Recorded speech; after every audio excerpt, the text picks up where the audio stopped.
2000s but serfdom was abolished in Austria and Hungary, and democracy came to the Netherlands. More recently, political upheavals such as the Prague Spring, the Seoul Spring, the Beijing Spring, the Arab Spring and others, saw mass movements aimed at improving people's lives and toppling the complacent order of things. Whatever the outcome, they were certainly turning points in history. We now have a Brexit Spring, a breath of fresh air blowing through Britain and whistling to the EU.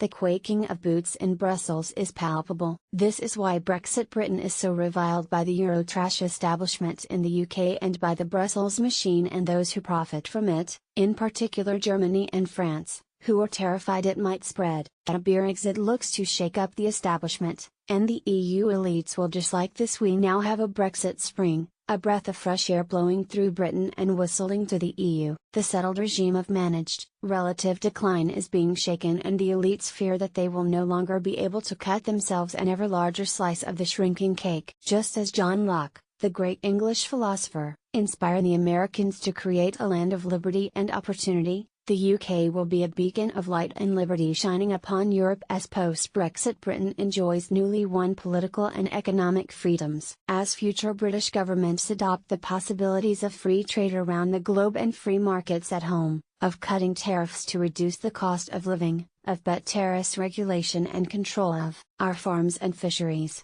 of investing the savings from our repatriated EU contribution, and of cutting taxes, as all these things come to pass, our economy will boom and prosperity will increase. No longer will politicians and civil servants be able to hide behind the excuse that it is the EU that is at fault. We will have charge of our own destiny, and with this renewed national self-confidence. On the wall of the Reform Club in London hang the portraits of Cobden and Bright, the great reformers who brought the extension of the franchise in the Reform Acts of the 19th century and the abolition of the tariff-ridden Corn Laws, overturning the narrow vested interests of the establishment and changing forever the British social contract. It is ironic, however, how tradition can produce reverse outcomes. Just as the Liberals are fighting to wreck Brexit, overturn the democratic will of the people, and keep us in the protectionist EU customs union and single market, many current members of the Reform Club would find common cause with this. The establishment is pervasive. Cobden and Bright are spinning in their graves, as is Gladstone. We already see how the referendum has created a competitive currency and with it a much needed rebalancing of the economy towards manufacturing, exports and the regions. The Brexit political movement is strong enough to be defined as a spring, just like the spring of nearly 200 years ago. The removal of EU-imposed tariffs will considerably reduce the cost of food, clothing, footwear and consumer goods for the people of our country. The control of unlimited cheap labor from the EU will increase training, productivity and wages for UK workers and reduce the tax burden that subsidizing these foreign workers generates, a true social revolution. All of this would be undermined by Labour, which wishes to hang on to a customs union. How ironic that the champagne socialists of leafy London are now as much part of the Euro establishment as our former Chancellor, preferring Brussels to their constituencies in the north, the west and Wales. Keir Hart and Hugh Gaitskell are spinning in their graves too.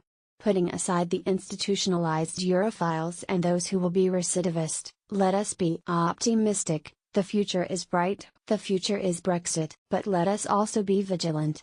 While they might upset the apple cart, not all springs succeed. As Wat Tyler, leader of the medieval English peasants' revolt, found to his cost, the establishment is ruthless in pursuit of its interests. John Longworth is an entrepreneur, co-chairman of Leave Means Leave, advisory board member of Economists for Free Trade and advisory council member of the Institute of Economic Affairs.